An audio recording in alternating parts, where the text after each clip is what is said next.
Hello everyone, I know many of you enjoy listening to these videos as you fall asleep, so before you drift off, I'd love for you to leave a comment letting me know where in the world you're tuning in from. And if you're enjoying the story, don't forget to like and subscribe. Alright, now let's get comfortable, relax and dive into tonight's case. Story 1. With the popularity of Japanese two-dimensional culture, worldwide cosplay has become a very popular activity among young people. Some top cosplayers are even revered like celebrities within their circles.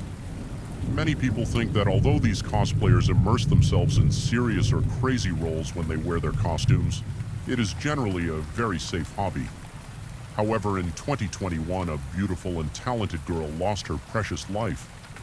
Because of this hobby, Marian Oliver Snow was a 23-year-old American girl and an active cosplayer on TikTok.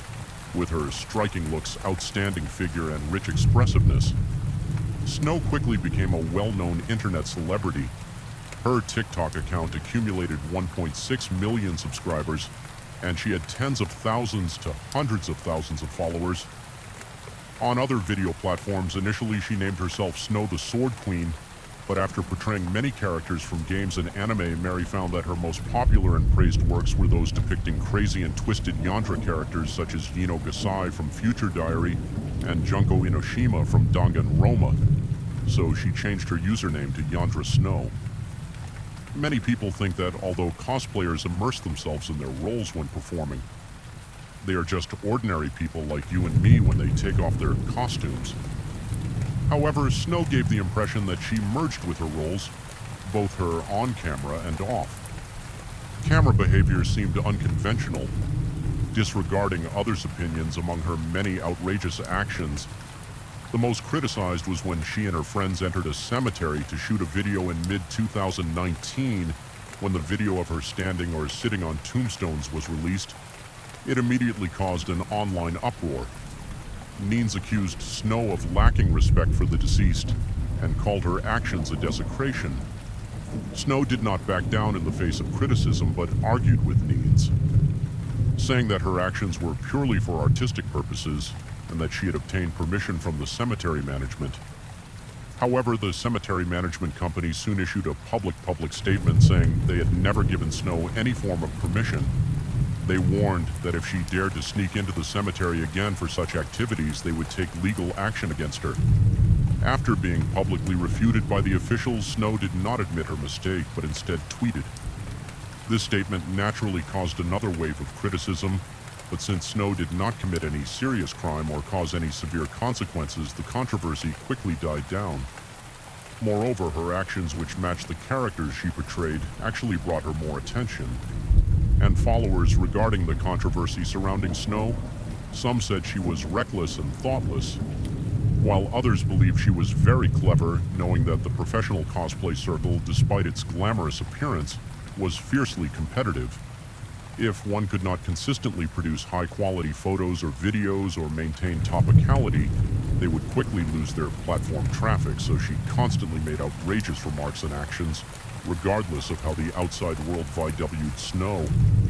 She had some like-minded friends who always supported her, including a girl named Helen, who had a very close relationship with Snow, half like friends and half like lovers. However, to everyone's surprise, in early 2021, Helen died at Snow's hands. Helen Hastings was born in 2003 in Houston, Texas, USA. She was an only child. Her parents were renowned genetic biologists at Baylor College of Medicine. Possibly due to their busy research schedules, her parents had delayed starting a family when Helen was born. Her father, Philip, was already 65 years old, and her mother, Susan, was 43, making Helen a late-born child. As such, her parents doted on her and devoted a lot of effort to her education.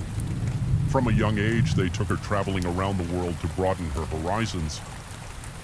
Helen inherited her parents' intelligence. At the age of 1.5, she could speak in complete sentences. As she grew older, Helen excelled in drama, swimming, fencing, mathematics, and other areas, showing great talent and a promising future. However, starting at the age of 11, the happy smile gradually disappeared from her face. This was the year Helen entered middle school in the new environment. Helen maintained her excellent grades and treated others with kindness and humility. yet partly due to her short stature and perhaps her outstanding abilities. She faced ostracism and bullying from her peers. This realization saddened Helen deeply, and the psychological pressure led her to develop a mental disorder known as misophonia. This condition caused her to have physiological reactions such as anger or nausea when hearing certain sounds like chalk on a blackboard or people chewing food. This made it even harder for her to fit in as Helen entered puberty. Her sexual awareness began to awaken, and she soon realized she was pansexual, meaning she could be attracted to individuals regardless of gender. She quickly entered a relationship with a girl at her school. However, once this relationship was exposed, Helen faced even more bullying. Despite these struggles, Helen entered the 8th grade. One day, a friend invited her to a nearby anime convention. The cosplayers confidently performing in their self-made costumes opened a new world for Helen. When she tried cosplay herself, she found that her long-standing troubles and pressures disappeared when she focused on two-dimensional activities. Thus, Helen devoted all her energy outside of her studies to cosplay with her naturally androgynous beauty. Her portrayals of cute male characters became very popular among anime fans. Soon, her TikTok account amassed 120,000 followers.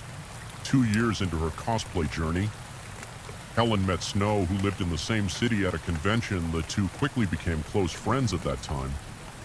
Snow was already a well-known cosplayer, surrounded by many fans and friends.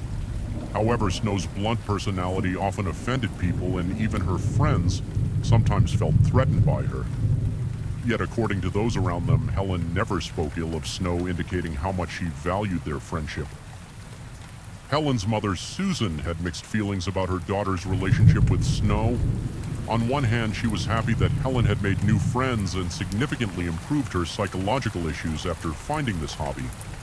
On the other hand, she worried that Snow, 5 years older than Helen, might lead her astray from Helen's accounts.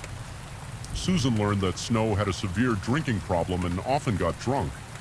Additionally, Snow frequently encouraged Helen to drop out of school and join her in exploring the world. This greatly dissatisfied Susan, who hoped to steer her daughter toward a career as a scientist. Fortunately, Helen was clear about her life plans while she could not give up her hobby. She also did not neglect her studies. In the summer of 2020, Helen was admitted to Oberlin College in Ohio with excellent grades. Seeing her daughter start to live independently and integrate well into the college environment made Susan very happy. However, in November 2020, the COVID-19 pandemic surged again in the USA, and universities closed their campuses, requiring students to return home for remote online learning. Thus, Helen returned to her hometown of Houston, desiring independent space. She chose not to live with her parents, but moved into a shared house with Snow and several friends. This decision planted the seeds of tragedy on Sunday, January 17, 2021. Early in the morning, Helen, Snow, and 5 other friends gathered to drink and watch crime dramas by the early hours. Everyone was drunk. Suddenly, Snow stood up and mentioned having a gun. Like the one seen in the show, she then went into a room and brought out a semi-automatic pistol. Since Snow often played with guns no one found this unusual, Snow claimed it was something her recent ex-boyfriend left behind and assured everyone the magazine was empty, making it a gun. She pretended to aim it at her head, and a drunken Helen jokingly said. Without much thought, Snow turned the gun towards Helen and pulled the trigger with a gunshot. Helen fell to the ground, bleeding from her head. The group was stunned. It became evident that although the magazine was empty, the last bullet already in the chamber had not been removed. Snow's habitual recklessness combined with alcohol led her to forget to check the gun thoroughly. Resulting in this tragedy, the group's drunkenness subsided quickly. They scrambled to help Helen and called 911. Helen was rushed to the hospital, but due to the severity of her injuries, she passed away 2 days later. It was then revealed that Helen had signed an organ donation card, so her death gave new life to 2 patients in desperate need. However, responsibility for the tragedy had to be pursued for the police. This case had no doubts. It was a tragedy caused by a group of young people playing with a gun while drunk. There were 5 eyewitnesses at the scene, and Snow herself confessed. So the prosecution quickly charged her with manslaughter. The judge determined that Snow did not pose a threat to public safety, allowing her to return home on bail with a $20,000 bond wearing an electronic ankle monitor. While awaiting trial, since the case has not yet gone to trial, this story should have ended here. However, what happened next added a layer of irony and tragedy to the entire event after being released on bail. Snow posted on her TikTok account on January 21st, 2021, stating she would pause content updates indefinitely for days after the tragedy. Helen's parents, though heartbroken, maintained their composure and did not publicize the matter, and a few insiders remained silent. As a result, the public was unaware of the tragedy and assumed Snow was taking a break due to a creative block. However, just 3 weeks later, on February 11th, Snow resumed posting videos on her account. She cleverly used camera angles and props to hide the monitoring anklet, performing the same beautiful yet slightly motted acts as before. Many of these scenes and lines seem to make light of the killing, even hinting at Helen's death. Unaware viewers saw this as Snow's usual style, but insiders felt it was a deliberate attempt to capitalize on the tragedy for attention, akin to exploiting a tragic event for personal gain. Under some of the videos, insiders left comments expressing their dissatisfaction, mentioning Helen's death. However, these comments were drowned out by applause from Snow's fans. It wasn't until July 2021, half a year later, that Helen's friends and classmates from college noticed these comments.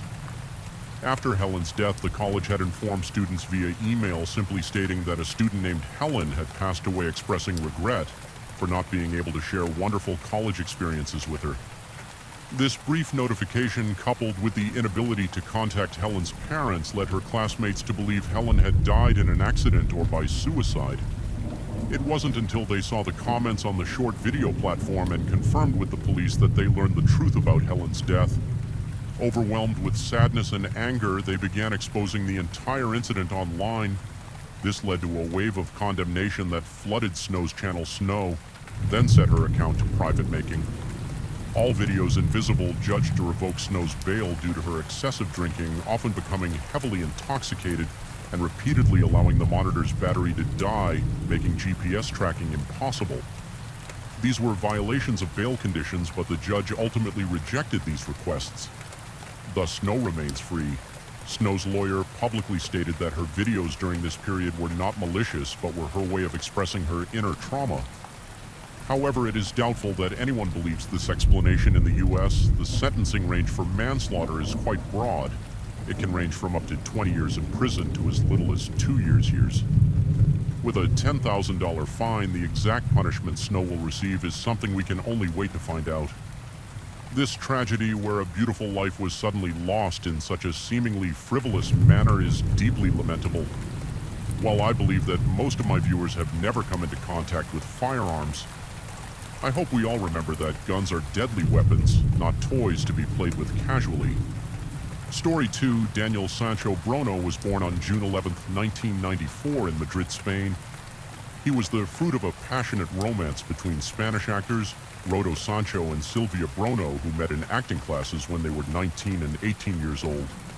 Respectively, the relationship between Rodolfo and Silvia lasted for a while before they separated amicably when Daniel was little. In 2005, Rodolfo started a relationship with actress Xenia Tostado Caballero, but Daniel remained an only child until 2015 when Hima, the daughter of Xenia and Rodolfo, was born. Daniel's father, a famous Spanish actor, launched his acting career when Daniel was 3 years old. The role that led him to his first success was Nico in the youth series Alir de Ciel. Throughout his successful career, Rolo has received around 20 recognitions and awards for his roles. Daniel is also the grandson of another great Spanish actor, Sancho Gracia, famous for his role as Quiro Jimenez in the 1970s. TV show of the same name, Sancho Gracia, was awarded by the New York Critics Association in February 2003 for his performance in the Mexican film El Crime and Del Padre Amaro, and was nominated for a Goya Award in 2002 for Best Male Performance for his role in the film 800 Balas by Alex Dea Glacia. It was Rodolfo's father who told him that when he saw his son's face, his life would change, and it did. Despite achieving fame at the young age of 22, Rollo remained grounded. He understood the instability of the entertainment industry, and being a father helped him stay humble. He has mentioned this in several interviews about his life. Sylvia distanced herself from the show business world and dedicated herself to raising Daniel. She started a career in the insurance business and is currently a property manager at the Mafre Company. She doesn't have a social media account, and information about her is almost non-existent on the internet. The only information available about Sylvia online is from an interview on the website of the restaurant Shane Lucha. In the interview, she revealed that she is a fan of the British singer Sting and loves the Santander area where she feels at home. Sylvia concluded the interview by saying that her favorite things in life are skating, sleeping, and spending time with her son, Daniel Rollo, and Sylvia. Aware of all the media exposure due to Rollo's profession, preferred to keep Daniel out of the public. So he could grow up as a normal child, away from media harassment. Many entertainment journalists in Spain were unaware of Daniel's existence. The father and son enjoyed spending quality time together, playing soccer, and both had an interest in the arts. In fact, when Daniel was little, he helped his father with the script essays that Rodolfo had to study. There are not many photos of the family together on social media when they went out. They took precautions and chose places that ensured their privacy for these reasons. We do not know a lot about Daniel's childhood and adolescence, although he was far from the spotlight. Daniel, like many young people of his generation, loved social media and shared details of his life on these platforms. In 2013, he used Twitter frequently, where he shared messages with his girlfriend at that time, Carmen Celestino, with whom he had a romance that lasted 5 years. His last post on that account dates to March 8, 2013, and stated that he had to get his hands dirty. His father said in 2015 that his son hadn't been curious to follow in his footsteps and didn't want to know anything about film or television. In another statement in 2018, Rollo said that Daniel was finishing his degree in business management and administration, and that he and very proud of him when Daniel completed his university education. He lacked enthusiasm for his business administration degree. Instead, he wanted to pursue tennis competitions, but eventually gave up on the idea. In 2020, Daniel decided to take a new route and began studying gastronomy. His father commented on the change in Daniel's life direction, expressing that everything made sense to him because Daniel had already shown his passion for cooking at the age of 10 by preparing cookies and cakes for the family. From that moment on, Daniel became very active on social networks, sharing his passion for gastronomy travel and a life of luxury through photos and videos on YouTube. On May 20th, 2022, he created the channel Poro Deezer, where he shared 5 videos of his cooking recipes. Daniel's entire life could be followed on social networks. He had gone from anonymity to media exposure. He was a very handsome digital creator who showcased his trips to Padel Carmen, Tulum, for Ventura, Ibiza, Fora, Venice, Amsterdam, the Maldives, and Thailand, which he first visited in March 2018. According to his posts, surfing, diving, skiing, and sailing were his passions. He also had a girlfriend with whom he had a seemingly good relationship with signs of an engagement. He seemed to be having a good time and was enjoying it. Paula, as identified by the Spanish media, was a designer and an alpine skiing enthusiast, apparently the ideal partner for the life he wanted. It was through his travel posts on a social media account where he had more than 8,000 followers that Daniel caught the attention of a renowned 43-year-old Colombian plastic surgeon named Edwin Arrieta Artea in 2022. Edwin was born in Laica, a municipality in the department of Corda in northern Colombia. According to various profiles published by Colombian media, Edwin spent his childhood and adolescence in Larica, raised by a working-class family. His father, Leobaldo Arrieta, repaired radios and televisions, and his mother, Marcela Artia, was a teacher. According to the school director where Edwin studied, he was noted for his intelligence and perseverance from a young age, consistently achieving top grades and being part of the honor roll. Davis Palomino, Edwin's friend, mentioned to the Colombian media TMO that Edwin's parents made a huge effort to support him and cover the expenses of his expensive university education. Their efforts were more than compensated for, as Edwin, as soon as he was able, began to repay his parents with love and great generosity, providing resources for everything they had done for him. Edwin never forgot the support he received, especially when he moved to Barania to study medicine, and later to Buenos Aires, where he specialized in plastic surgery. After finishing his studies, Edwin returned to Colombia, although not to LAAA. He settled in Monteria, a city 61 kilometers from his hometown, where he opened a practice specializing in aesthetics. On his website, he wrote that he treated generally healthy patients who were not comfortable with their bodies in Monteria. He enjoyed a splendid professional reputation and was also very loved personally. Edwin was always a role model for his sister, Darling Areta, who stated that he shared his deepest desires with her, although he apparently didn't reveal some very personal and intimate details. Darling also spoke on Caracol, the Colombian TV channel, expressing that Edwin was a noble-hearted person, generous and excellent son and brother, and someone who liked to do charity work.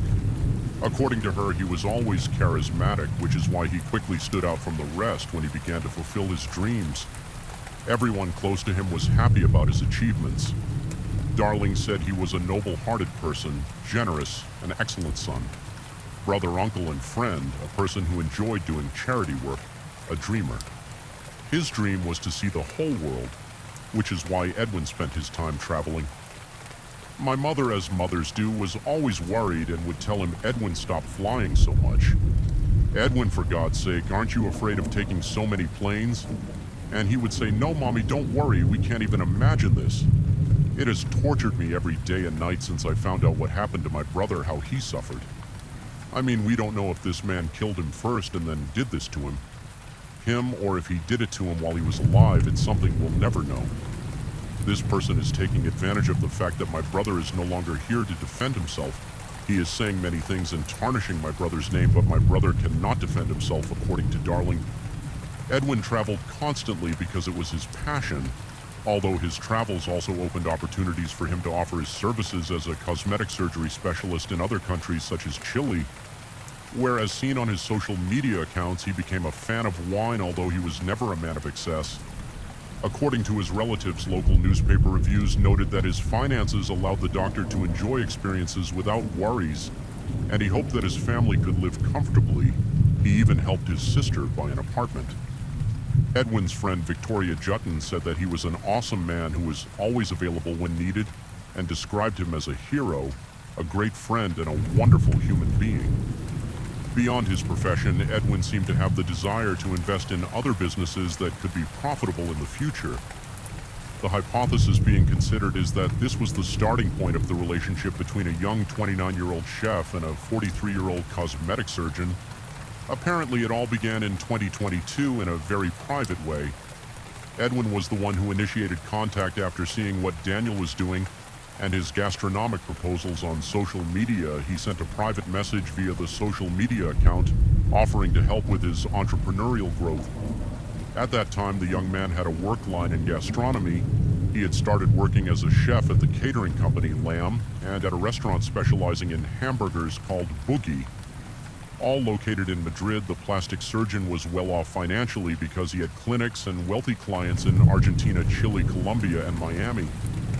Daniel himself confirmed in statements to the police that Edwin approached him as an investor and made him many promises that would allow him to keep his luxurious lifestyle, while this relationship was taking on a different tone than business. Daniel exchanged intimate photos with Edwin, and it is presumed that they had their first sexual encounters somewhere in the world. From then on, their contact became closer. According to some mutual friends, Edwin and Daniel attended some sporting events together, always maintaining the distance and conduct imposed by social norms. In fact, some say that Daniel went to Colombia to have some cosmetic procedure done in one of Edwin's offices, although his family claims that they never found out about their friendship throughout his life. Edwin never introduced his family to any partner and preferred not to talk about such matters. In fact, he was so reserved that his account on social media, where he shared photos and had almost 22,000 followers, was private. Despite this, on his other social media accounts, he did share pictures of his daily life, such as his love for polo and his work, according to ELP newspaper. Edwin's friends mentioned that the doctor had dreams of settling in Spain. He had even spent several months organizing his finances to invest in Madrid. However, it is still uncertain whether his decision was influenced by his relationship with Daniel.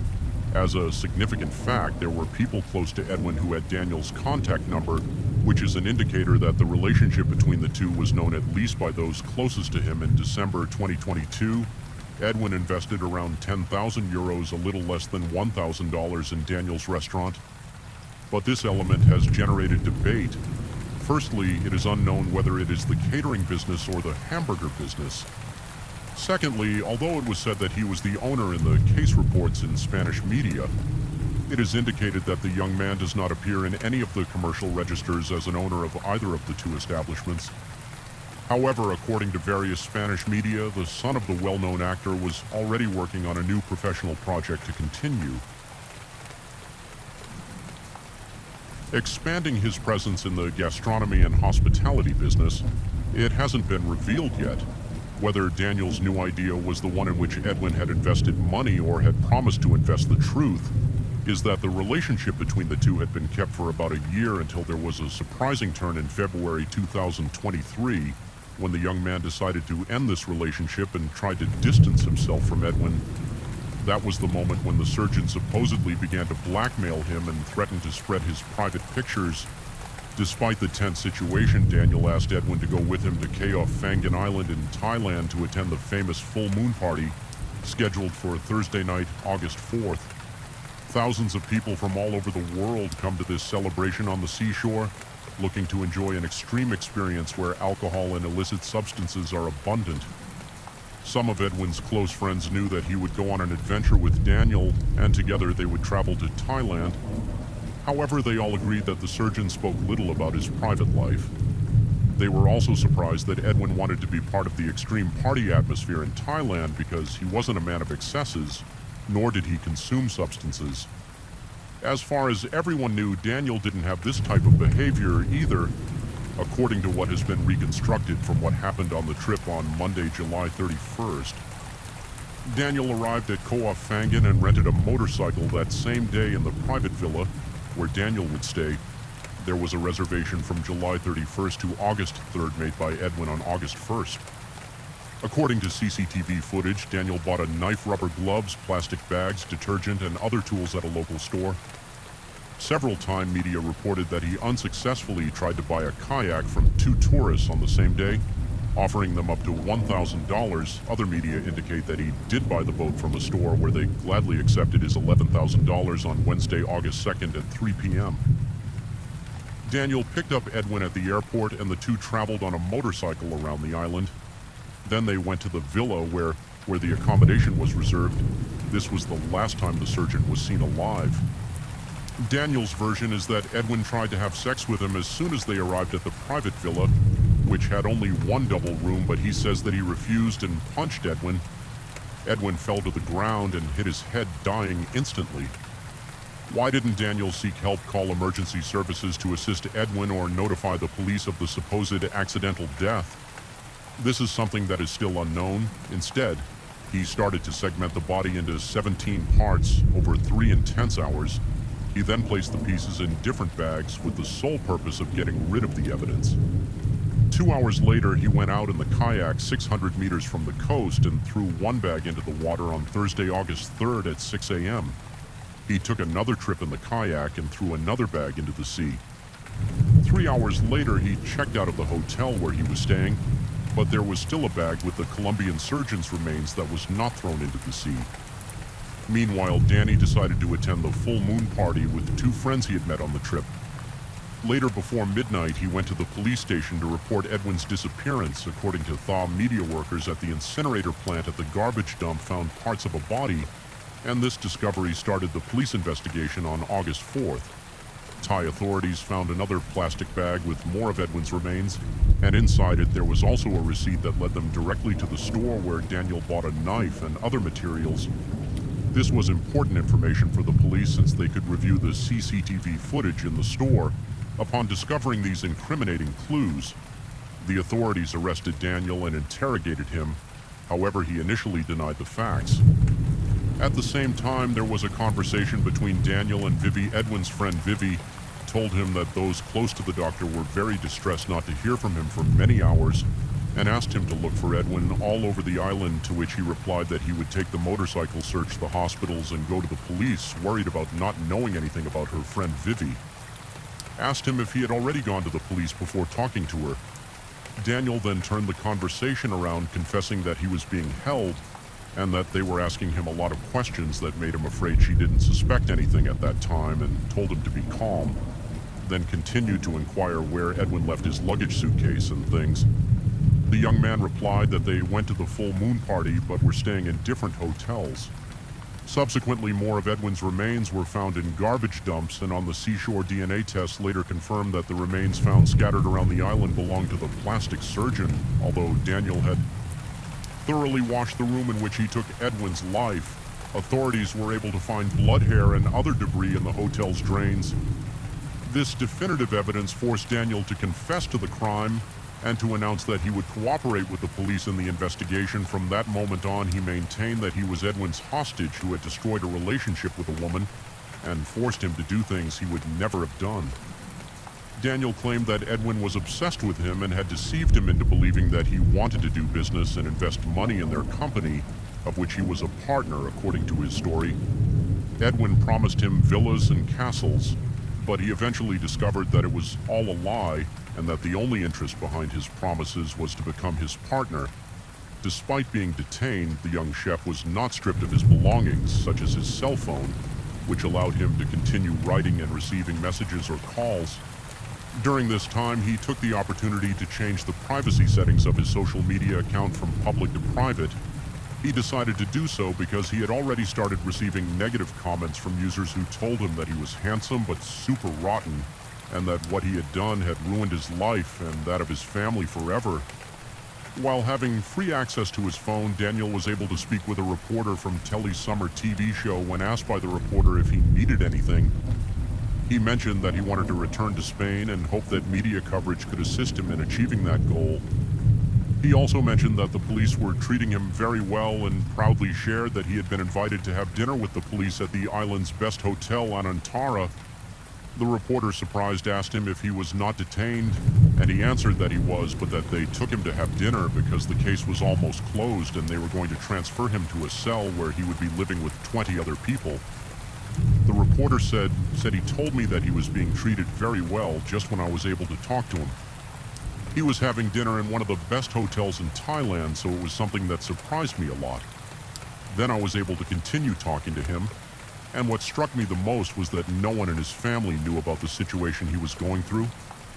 When he became a little more nervous, I asked him about his girlfriend, because it was also a question that many of us were asking ourselves, whether he had a girlfriend or not, and he did have a girlfriend. And what he told me was that he was a PSER of the Colombian surgeon, and that it was the only thing he could do to get away from this friend. He had these declarations of special treatment for Daniel caused great controversy and rejection. A few hours later, Rollo, Daniel's father, requested the media to show the utmost respect. Later, it was revealed that a Thai court had issued an arrest warrant for Daniel, who was then remanded in custody after being charged with premeditated murder, concealment, and removal of body parts to cover up the death of the surgeon. According to the Thai Penal Code, manslaughter carries a prison sentence of 15 to 20 years, with the possibility of life imprisonment. In certain cases, the death penalty still exists in Thailand, but is reserved for the most severe offenses. Speculation has been rampant regarding the potential application of capital punishment in Daniel's case due to premeditation. At the time, it remained unclear whether he would be tried in Thailand or Spain, but the Spanish embassy in Bangkok confirmed it was providing consular assistance to Daniel. This assistance included providing a list of local lawyers and regular visits from a Kular official. At least once every 6 months, the defendant's family announced they had hired a private law firm to defend Daniel, according to Agencia F.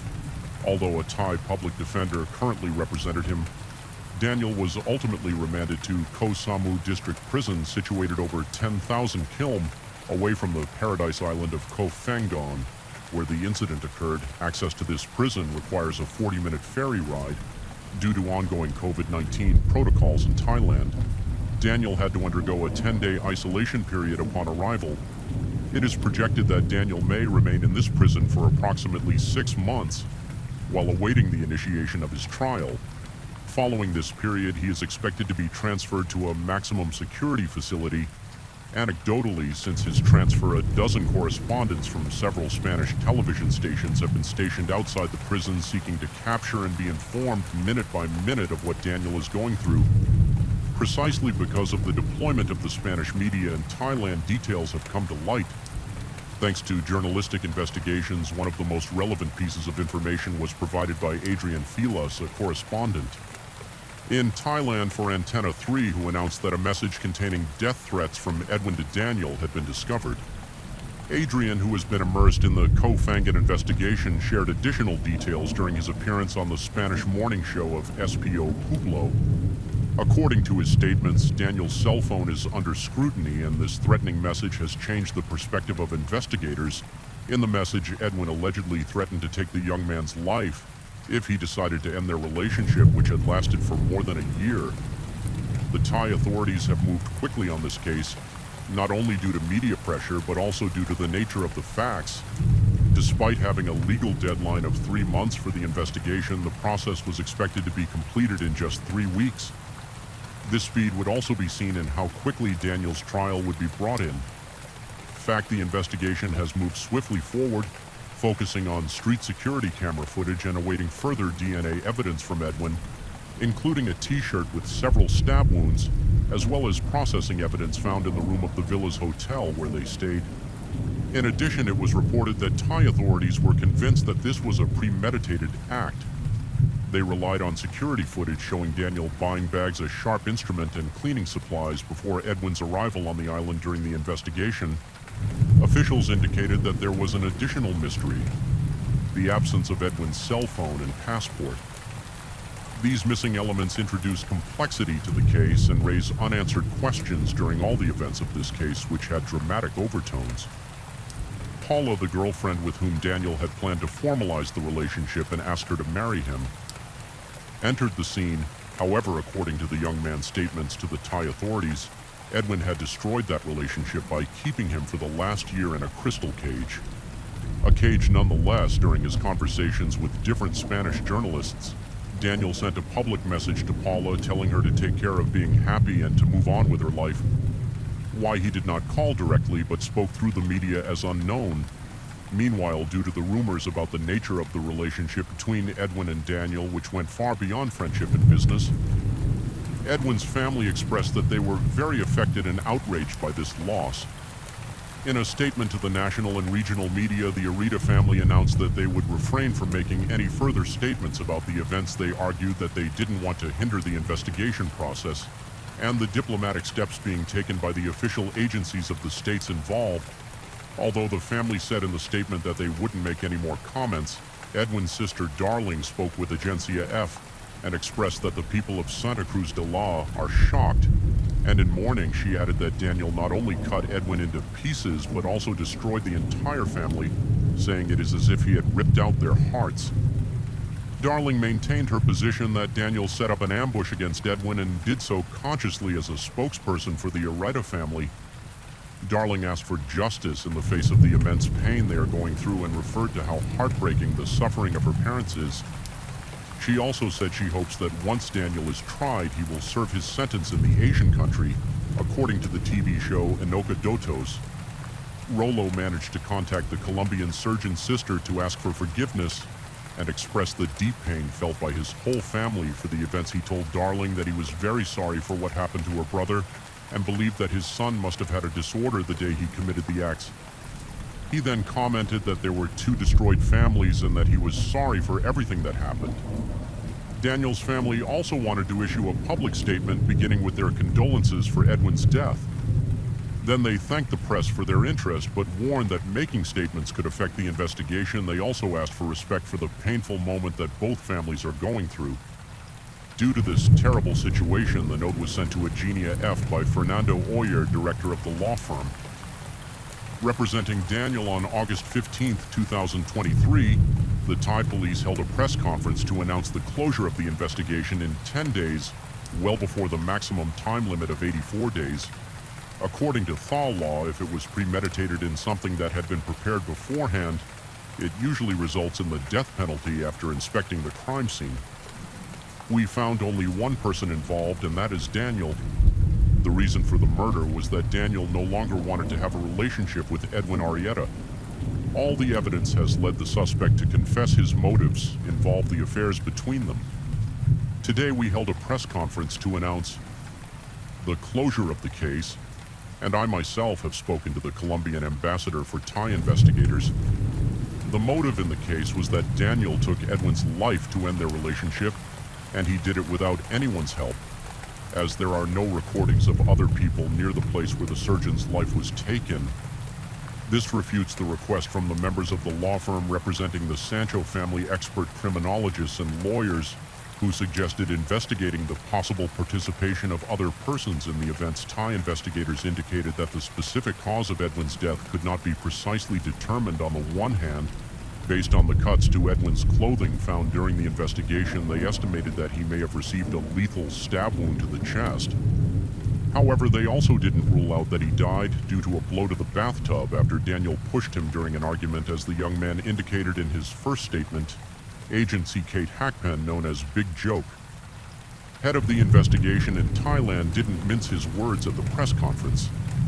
He said he would seek the death penalty for Daniel because of the motive and premeditation. He also confirmed that toxicology tests found no traces of drugs on Daniel, and insisted that it was suspicious and striking that Edwin's cell phone was still missing the money.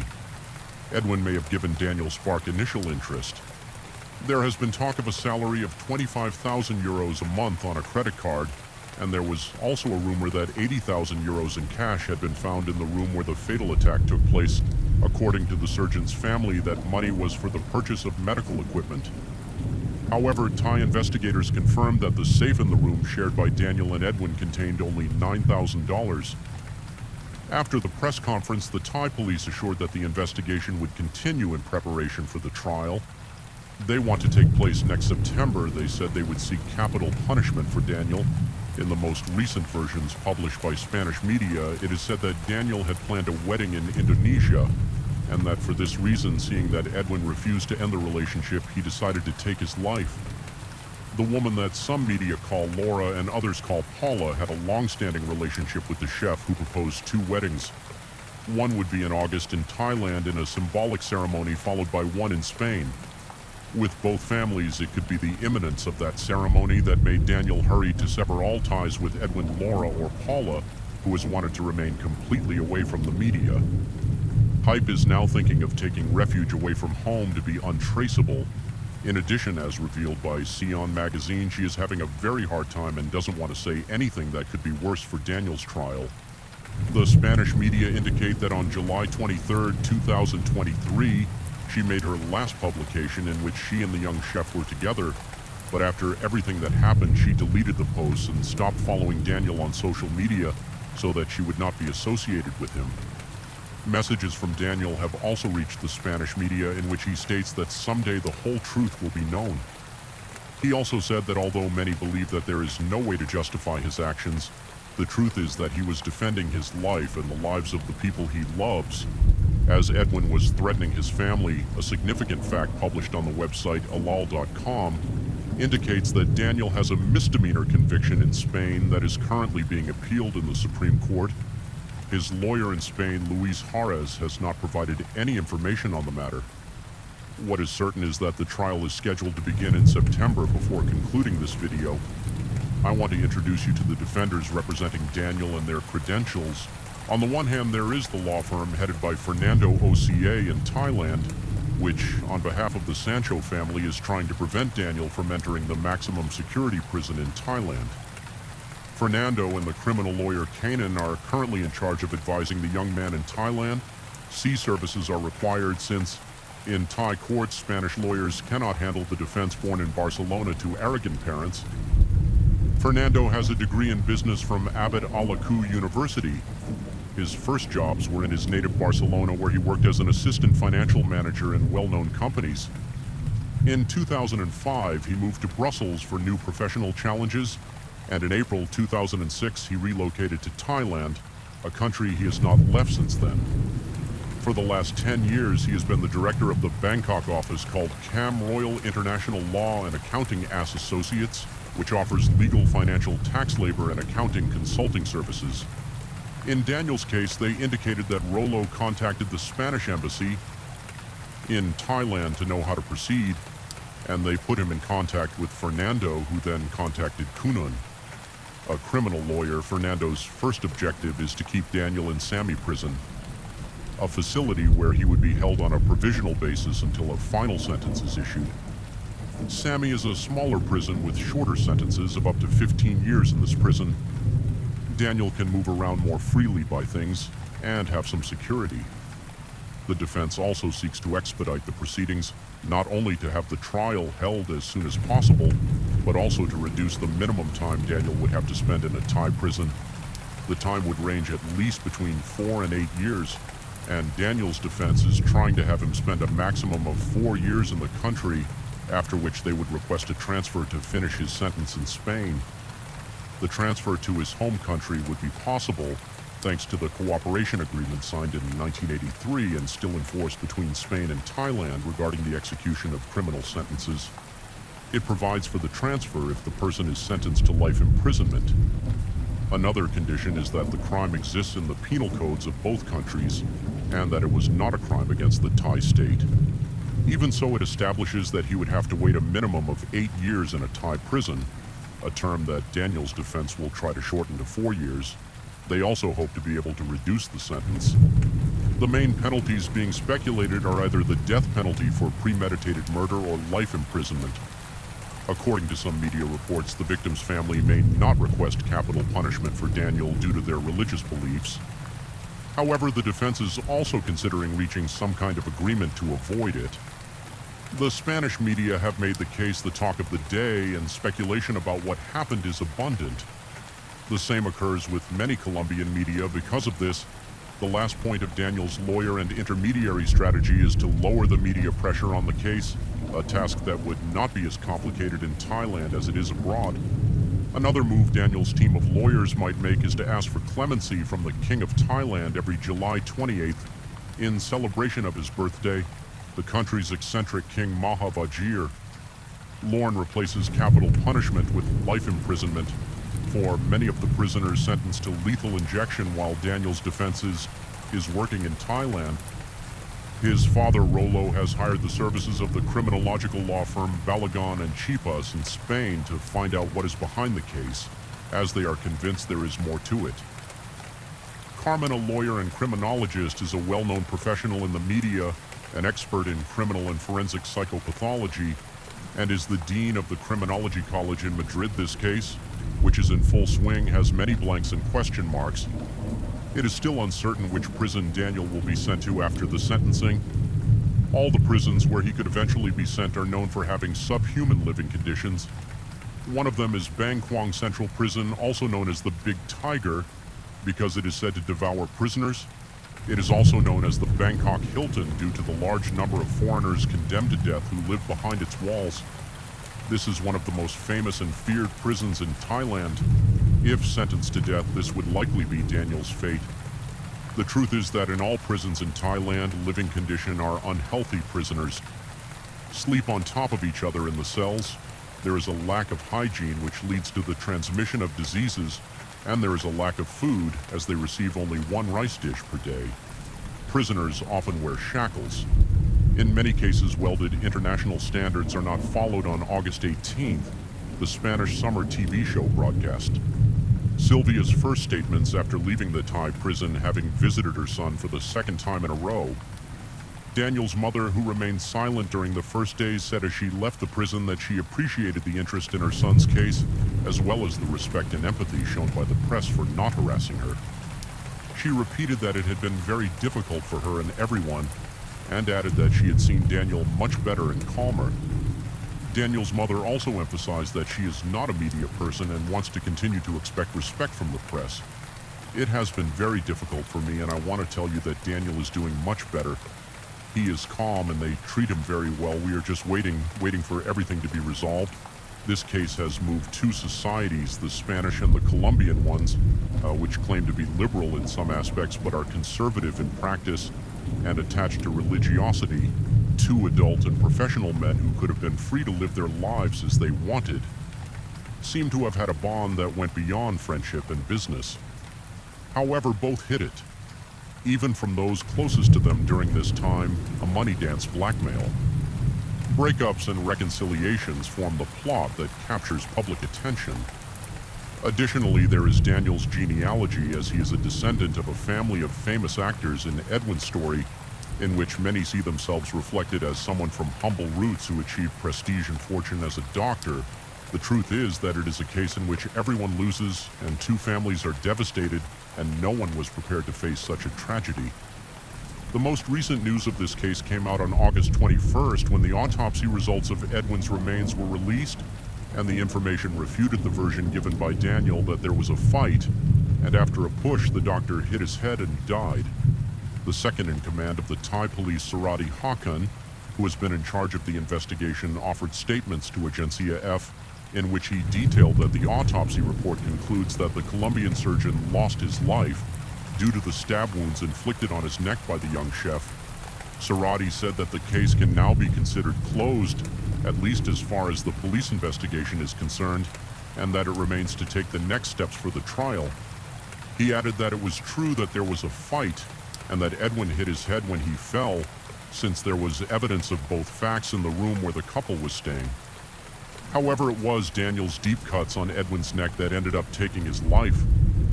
However, international media highlighted that parts of Edwin's body are still missing and his cell phone has not been found either.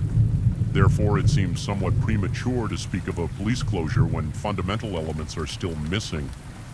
Meanwhile, Carmen Balagon, lawyer and spokesperson for the Sancho family in Spain, was interviewed on a Spanish TV channel and indicated that they don't question any of the proceedings and actions of the Thai authorities.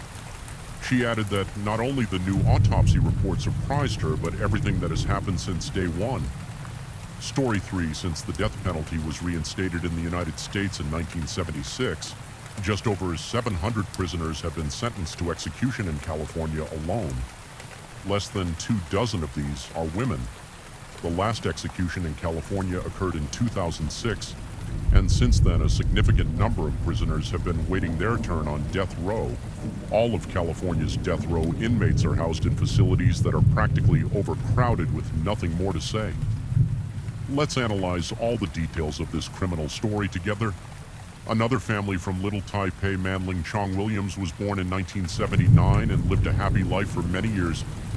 With her husband Neil Williams and their two sons Devin, 7, and Ian, 3, she was a loving and dedicated homemaker, despite having some problems with her husband. She loved him and her two children. Those who knew her say she was kind and generous. The family lived in a condominium on the 1820 block of Sino Bello in Roland Heights, California, located in the Los Angeles metropolitan area. This area is considered ideal for vacationing due to the general income levels of its population, housing prices, school district, and the overall environment, which includes many tourist and commercial attractions. Several corporations such as New E.G. FedEx, DirecTV, and Fashion Nova, as well as other technology import and export companies, are located in the neighboring city of Industry. Many business owners and employees live in Roland Heights. According to the 2020 census, the population exceeds 48,000 people, with a high Taiwanese population, earning at the nickname Little Taipei due to the significant influx of wealthy immigrants from Taiwan. Everyone around the Williams family was fully convinced that Manling loved her husband and children, but they also knew she had some problems during high school. She had a boyfriend, and although the relationship ended after a couple of years, she was always in love with John Gregory. It was common for her to reference those years and her love for John in conversations with her friends inside the Williams home. Not everything was Rosie. Manling often told her friends that she had many arguments with her.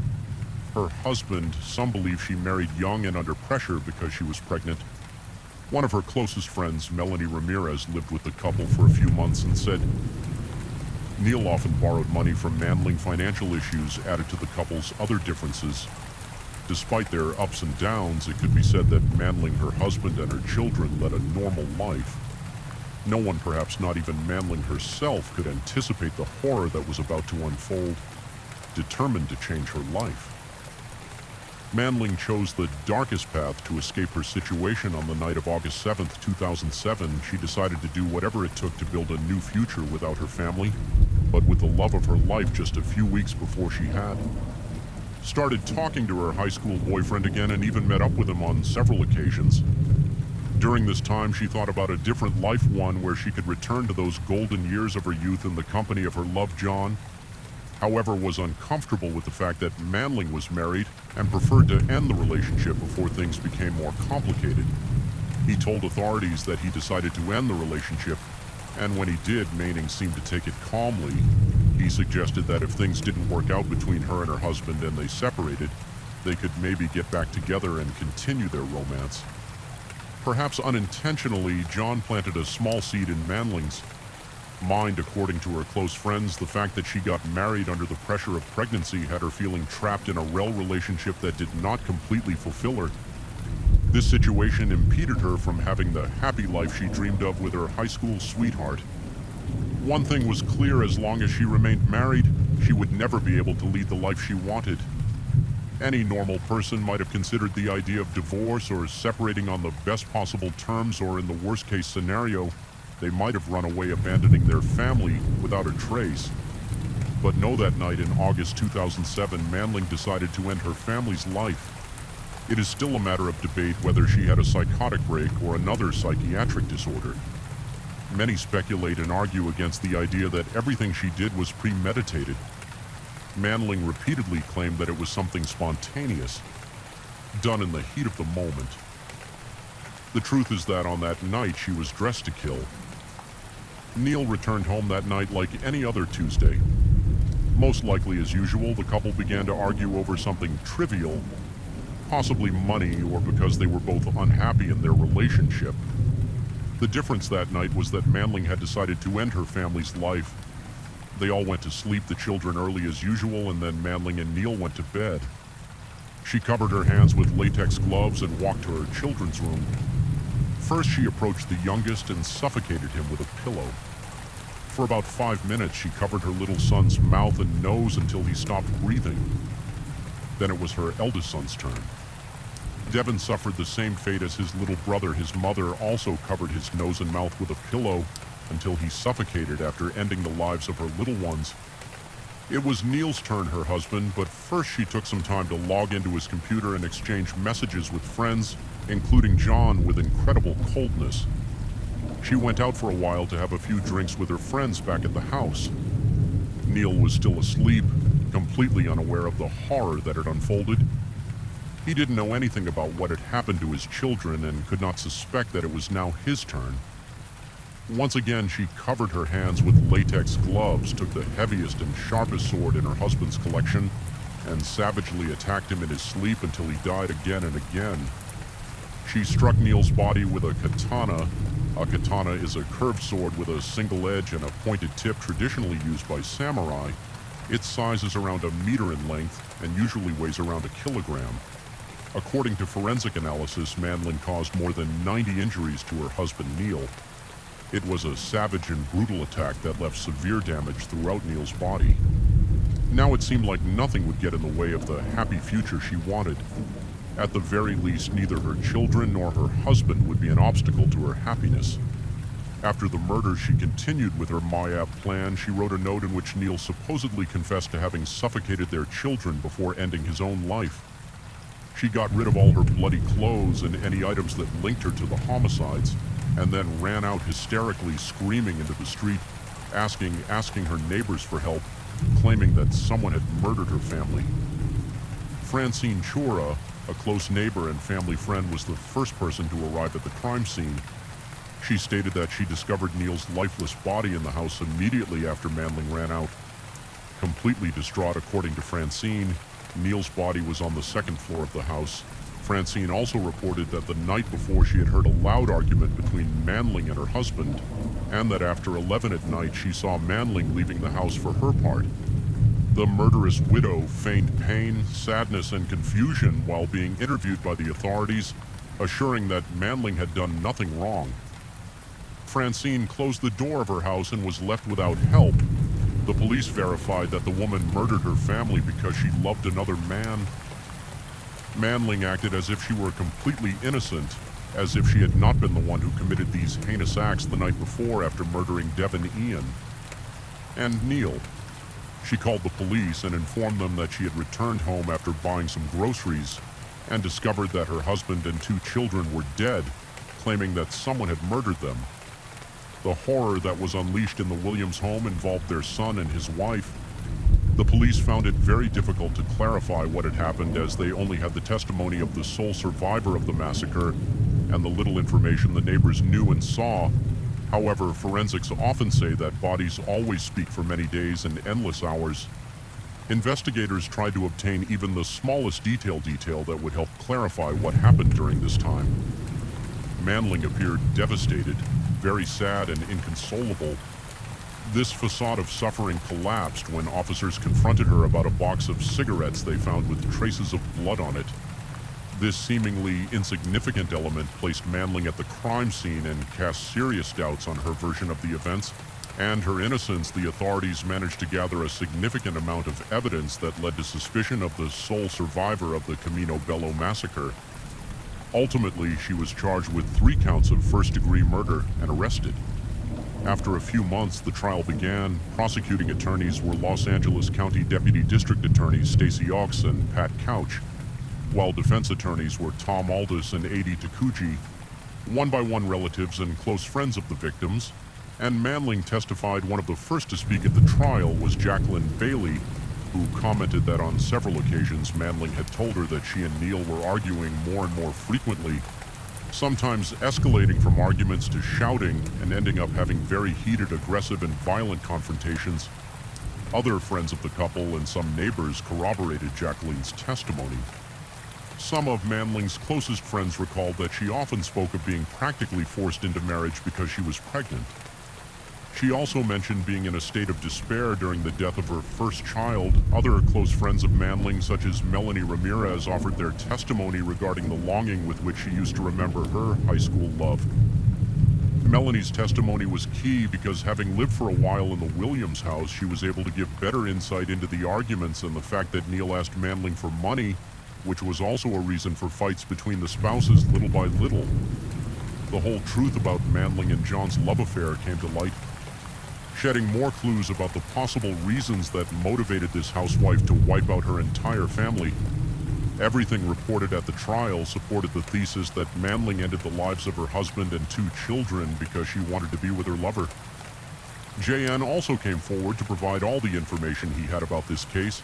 He confessed to having an affair with the accused and stated that Manling had accused him of disgracing her husband and that Neil's accusation was a disgrace. John confessed that Manling was unhappy with their marriage and wanted a divorce but never acted on it.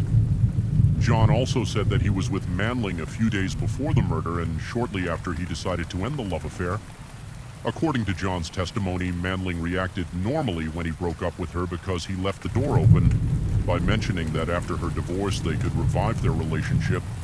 It can be said that suffocation with a pillow is a classic method almost as old as the invention of pillows themselves. It triggers a mechanical physical process that, together with the chemical reaction in the blood and the desperation of the victim, usually results in a relatively quick death. It takes 5 to 10 minutes for a person to die from asphyxiation, meaning Manling had at least 5 minutes to contemplate the implications of her actions while killing her youngest son. The fact that she suffocated both children raises reasonable doubt about her intention to commit these crimes in cold blood. And with full awareness of the consequences of her actions during the trial, the prosecution insisted that the evidence was more than convincing. They argued that the accused murdered her children and husband for selfish reasons, motivated by a narcissistic, selfish adolescent desire to start a new life. The defense insisted that there was no solid basis to support the prosecution's claim, much less that it implied the crimes had been part of a plan orchestrated for months. The defense asserted that the defendant was in a state of extreme mental and emotional disturbance when she killed her husband and children. Other mitigating factors were presented by the defense, such as her difficult upbringing and the total absence of some childhood support. The defense assured that the accused did not have a previous episode or history of VNs. Before the murders, Manling was a kind, generous woman, albeit with some problems. Although Manling's extramarital affair with John was acknowledged, the defense maintained that there was no clear explanation for why the Williams family tragedy occurred persistently, questioning the prosecution's claim that Manling's affair was the motive for the crime. After listening to all the arguments, the jury deliberated they could not agree and were divided over the sentence. They did not doubt that Manling was guilty, but they had doubts about the appropriate sentence. Both Williams family members and the Jangs expressed a preference for the prosecution to accept a plea deal from the defense for a life sentence without the possibility of parole, and one that also included waiving rights to future appeals. However, this was not agreed upon. The prosecution insisted that the cruelty of the murders, the premeditation, and the cold-blooded execution of a homicidal plan merited a harsher sentence. Consequently, a new trial was convened in 2010, and after more than 2 years of statements and deliberations, a sentence was finally issued. Manling, wearing an orange jail jumpsuit and her reading glasses, had her hands handcuffed and tied to her waist. Throughout the entire sentencing, she kept her eyes fixed on the prison table. The judge explained that she would spend the rest of her days in prison until she was finally executed, as he sentenced her to the death penalty. Thus, the woman who murdered her husband and 2 children became the 20th woman to receive the death sentence in recent United States history. A long wait on death row followed before the fatal night of Tuesday, August 7, 2007. Manling Williams was a normal housewife dedicated to her family with the ups and downs of any marital relationship, but behind that facade was horror. Manling was trapped in a relationship that didn't make her happy when what she wanted was to be with her lover, John. The defense maintained that the murders were not calculated executions, but rather a sudden mistake. However, forensic evidence showed that Neil Williams received more than 90 wounds from a samurai katana, which he could not have inflicted on himself. While little Devon 7 and Ian 3 were asphyxiated with a pillow, the jury and judge were convinced that each of the 3 murders was deliberate and premeditated. Additionally, all the murders were committed while lying in wait. Proof of this is that Manling used latex gloves to cover her hands the night she attacked her husband, Neil. The judge expressed deep concern that Manling's murders were premeditated and unnecessary. She could have gotten a divorce or run away, leaving her children with any of her family members who would have gladly taken them in. The judge maintained his stance throughout the hearings, but finally showed some humanity when he told Manling that it was not his place to forgive her, and that those who could were no longer alive. He wished for her and her family to find peace. Jan Williams, Neil's mother and grandmother of little Devon and Ian, stated that she felt calmer, seeing that the trial was finally over after 4 long and painful years. In 2012, Manling Sam Williams was sentenced to death and is now awaiting execution. It will be a long wait because she is trapped in a very slow system. Since 2006, no convict has been executed in the state of California.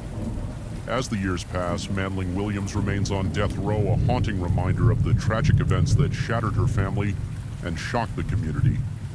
The slow-moving judicial system in California means that her execution may not occur for many years, leaving the memories of that fateful night to linger in the minds of those affected. Neil Williams' family, particularly his mother Jan, strives to find peace and closure. Despite the lingering pain, they hold on to the memories of Neil, Devon, and Ian, cherishing the moments they had together before their untimely deaths. The community of Rowland Heights, once rocked by the horrific crime, continues to heal. Though the scars of the past remain, in the end, the story of Manling Williams serves as a stark reminder of the devastating consequences of unchecked emotions and the depths of human despair. While justice has been served in the eyes of the law, the true cost of this tragedy is measured in the lives lost and the hearts broken as the legal process continues. Those who knew and loved the victims hold on to hope that they can one day find a semblance of peace amidst the enduring sorrow. Story 4, Jennifer G. Hart, Known to those close to her as Jen was born on June 4th, 1979 in Hiram, South Dakota. In this small town of 13,000 inhabitants, she spent her early years with her parents and two younger siblings. Many members of the Hart family were talented artists. Both Jen, who played the trumpet, and her siblings were musicians, but the young girl's skills were not limited to this brass instrument. With a strong and extroverted personality, Jennifer broke stereotypes and expectations by participating in traditionally male sports, such as baseball. She also loved hiking, nature, and animals. Her parents divorced when she was just 12 years old. Her mother kept the big blue house where the family lived, so all three siblings stayed with her. Jen finished high school at Hiram High School, and after graduation she enrolled at Augustana College in Sioux Falls, South Dakota. Although their parents did not raise them with religious values, it was a Lutheran school, a Protestant denomination of Christianity. According to future statements by her father, his daughter converted to this faith and was baptized as an adult. Jen did not stay at Augustana University for long. In 1999, when she was 20 years old, she transferred to Northern State University in Aberdeen, a city located in Washington State. It was on this new campus that she met Sarah Gangler, a girl her age who was studying the same major and with whom she fell madly in love. Sarah Margaret Gangler was born on April 8, 1979 in Big Stone City, a small town next to the lake with the same name in South Dakota. Depending on the source, her birthplace is also listed as Ortonville, Minnesota. Like Jen, Sarah was the eldest daughter in her family, although in her case she had three younger siblings. Instead of too little is known about Sarah's life, except that she was a student at Ortonville High School and continued her higher education at the University of Minnesota. She later transferred to Northern State University, where she met Jen. They both majored in elementary education, with Sarah minoring in special education. It was within the classroom that their love blossomed in the first few years of their relationship while still living in South Dakota. Jen and Sarah hid their relationship from friends and family for fear of being judged and losing the affection of some people. In 2004, Sarah, who had completed her studies 2 years earlier, and Jen, who had dropped out of college, moved to the city of Alexandria, Minnesota. Unfortunately, their fear became a reality when they decided to reveal their relationship to their loved ones that year, causing many to distance themselves or cut off contact altogether. A year later, in 2005, Sarah petitioned a local court to change her legal name to Sarah Margaret Hart. Since at that time same-sex marriage was legal only in the state of Massachusetts, sharing her partner's last name was a symbolic legal union. Both wanted to be mothers, so in 2006, while pursuing a permanent adoption, they were foster parents to a 15-year-old girl. For less than 12 months after that, they took the teenager for a routine psychological consultation and never returned for her. It was the therapist who informed her that she would no longer live with the couple years later. This young woman publicly opened up about her relationship with her foster parents and revealed that she had been assured she would have a home with them until she came of age. She also denied allegations the women made about her, such as always eating out of the house garbage. Among other things, in 2006, just a week after leaving the teenager, Jen and Sarah adopted 3 children: Marcus, Hannah, and Abigail, born in 1998, 2002, and 2003 respectively. All 3 were biological siblings from Texas. Jen was very active on the internet. She documented her life on social media, especially after quitting her job to become a full-time mom. In a post she made shortly after adopting the siblings, she wrote about her first night in this new role. She described the children's attitudes, portraying them as dirty, messy, and clumsy. She confessed that although she knew it would be the most difficult challenge of her life, she felt a responsibility to care for them and help them improve as people. Although having 3 children was already a significant burden for the couple, in 2008 they decided to reapply to adoption agencies to further expand their family of 5. In June of that same year, they adopted 3 more children, Devon Jeremiah and Sierra Mija, who was renamed Sierra. They were also siblings born between 2002 and 2005 in Houston, Texas. Sherry Davis, their biological mother, was substance addicted, so in August 2006 she lost custody of them and a 4th brother, Dante, whom the Harts did not take, and due to behavioral problems, Devon, Jeremiah, and Sierra were under the care of their paternal Aunt Priscilla Celestin, who was ordered by the court not to allow her nephews to have any contact with Shear. However, Priscilla broke this rule when she had to work double shifts and turned to her sister-in-law for help. Unfortunately, a social worker discreetly evaluating the situation reported this violation shortly after that. The 3 children were placed in an orphanage and Priscilla was prohibited from applying for permanent custody at that point. Punishment. The allegations of this type of behavior didn't stop there. In 2012, a nurse at Hannah's school reported that the young girl had told her she hadn't eaten anything all day when the Harts were confronted about this. Sarah simply said that her daughter was just trying to get attention. In the fall of that same year, Sarah moved to Portland for work while Jen stayed in West Lynn with the children. This arrangement lasted for 6 months until April 2013 when the family reunited, this time in the city of Portland, also in the state of Oregon, following the Woodland teacher's complaint. And during the last move, the couple withdrew all their children from the public school system to homeschool them. Although it is not illegal to do this, there are certain procedures and requirements that the U.S. government requires parents to follow, such as registering the change with the appropriate school district. In addition, homeschooled children are required to take standardized tests. This failure to comply with the law was reported to the authorities by an unknown person, so an investigation was reopened on the family detectives assigned to the case were tasked with interviewing each of the family members. Friends and acquaintances, these interviews helped uncover what was going on inside the Hart home. Testimonies from close friends agreed that Jen and Sarah seemed to be very firm when it came to disciplining their children.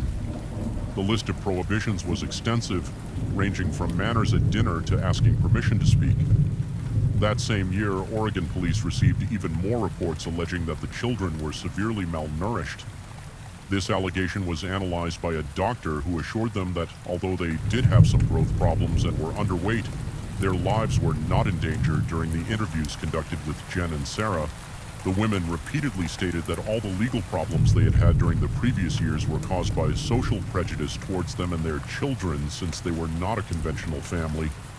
Additionally, the 6 children did not confirm whether new episodes of domestic violence had occurred for these reasons.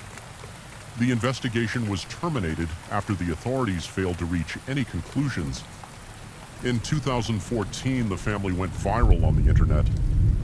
Sarah and Jen had taken their children to an anti-racism protest in Portland, which was packed with law enforcement officials to contain the situation. The protest had been called after the court decided not to convict a white police officer who had taken the life of an unarmed African-American man for weeks.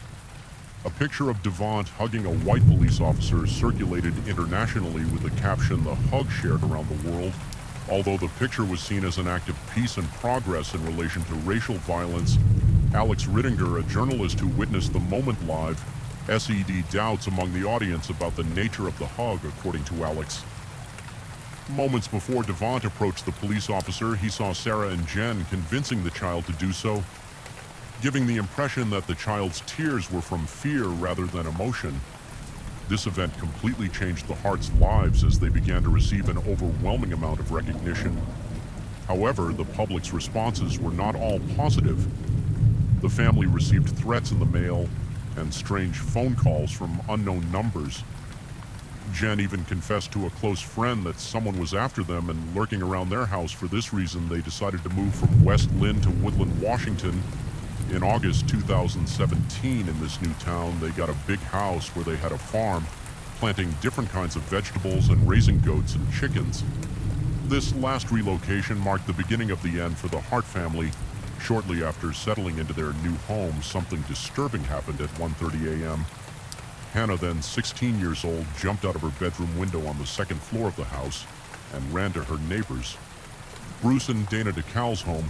According to the couple's statements, the teenager was desperate as she begged them not to let her return home, claiming her mothers were not only racist but also mistreated her and her 5 siblings. Within minutes, Jen and Sarah went to pick her up. Jen assured Bruce and Dana that Hannah's behavior was due to her biological mother being bipolar and using drugs during her pregnancy. Jen also had her daughter apologize to the couple, and the young girl left them a small note on the door. The next day, Hannah wasn't the only one of the 6 teens to turn to the decals for help in March 2018. Several months after the first incident, Devant asked Dana for food and made her promise not to tell their mothers. At first, the boy was not looking for much food, but as time went on, he would visit his neighbor with more specific requests, mostly for non-perishable food. Dana, who in the last weeks had gotten close to Devant, had the idea that the siblings were preparing to run away. In later statements, the woman assured that every time the boy came to her house, she sat down to talk to him to gather as much information as possible and make a well-founded complaint to the Washington State Department of Social and Health Services, DSHS. After Daunt's 10th visit, the boy told Dana to leave the food in a box on the fence separating the two houses. Although he never explained why, again, the decals had the feeling that the Hart family situation had worsened. It was because of this that they finally decided to make the report to DSHS, which sent Child Protective Services officers to the Hart's home on March the 23rd, 2018. After repeatedly ringing the doorbell, the authorities left the site, leaving a communication card on the car windshield parked in front of the house. What was even stranger to Dana was that minutes before the officers arrived, she saw the other family car pull into the parking lot of the home on Monday, March 26, 2018. Sarah's co-worker asked the emergency number to perform a welfare check at her home, as the woman hadn't shown up for work and they hadn't been able to get in touch with her that same day. A family friend named Cheryl, who shares the last name Hart with the couple, called 911 to report that she hadn't heard from Sarah in 2 days. 2 officers went to the Hart home again.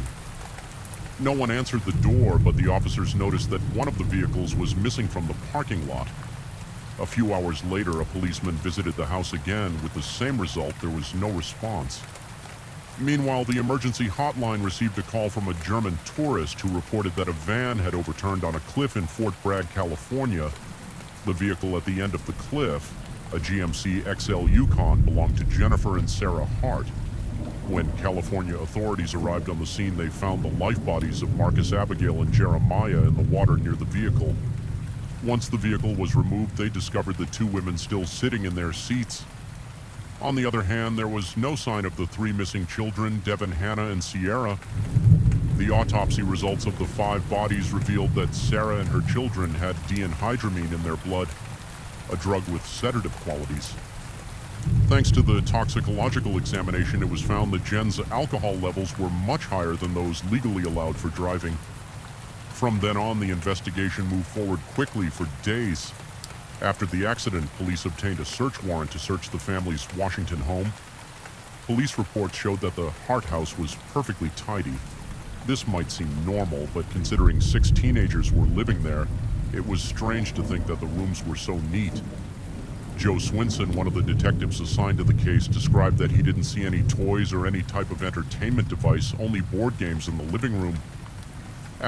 Additionally, the investigator explained that it was almost impossible to determine which room belonged to which child. Unlike Jen and Sarah's bedroom, their children's bedrooms lacked personalization. One detail that disturbed Joe was the presence of empty picture frames hanging on the walls, as if they had been purchased and forgotten to be filled. The evidence collected during this search included a laptop and a tablet. The technology specialists who analyzed the devices found in the web browser history 2 searches made from his account that completely changed the course of the investigation. The first was about animal shelters that do not euthanize rescued dogs. The second, which was the most shocking, was related to dihydramine. Sarah also searched about death by drowning. From that moment on, the authorities ruled out the possibility that the crash had been a simple accident. So a jury of 14 forensic doctors unanimously established that it was murder and voluntary death. A team of accident reconstruction specialists analyzed the information stored in the van's operating system. Thanks to this data, it was possible to determine that the vehicle stopped just before changing its direction towards the cliff, where it fell accelerating during that last stretch. This revelation confirmed that Jen, who was behind the wheel at the time of the crash, drove her entire family to a fatal end. Additionally, experts were able to reconstruct the route the family traveled during their sudden trip, which extended through Idaho, New Orleans, and finally California. Although investigators had succeeded in clearing up an important part of the case, the mystery of Devant, Hannah, and Sierra's whereabouts remained unsolved, while the absence of the bodies might indicate that the teens were not inside the vehicle. At the time of the crash, authorities said they had sufficient reason to believe that was not the case. A large search operation was conducted, mobilizing a team of 80 people in the area near the scene. It wasn't until Sunday, April 8th that Sierra's remains were finally discovered on a beach north of the cliff. For days past with no sign of Devont and Hannah, so the police authorized a search of the family home grounds with dogs specialized in detecting human remains. Unfortunately, they were unable to find anything. Sometime later, a human foot washed up on the shore where Jen crashed the van. DNA tests revealed that the foot belonged to a female, making it very likely that it belonged to Hannah. However, the comparison between the genetic sample and that of their biological siblings was inconclusive. To this day, the California State Police continue to search for Hannah's relatives in the hope that one day they will be able to determine if the remains found belonged to her. Dawn's body was never located. The mystery surrounding this case still captures the attention of many. Some theorize that Devont and Hannah were not in the accident, but that their mothers ended their lives beforehand. Others claim that the two siblings ran away on their own. The unanswered questions are many. The most important may be why Jennifer and Sarah Hart decided to the lives of their entire family, although we will never know what happened during the investigation period. The police interviewed Sarah's co-worker, who provided testimony according to this person whose identity was kept anonymous. Sarah once confessed to them that she wished someone had told her that not having a big family was okay because then they wouldn't have adopted the 6 children. Although the fate of the 2 minors is unknown, the Messina County Sheriff's Department officially closed the case and released the declassified files in 2019.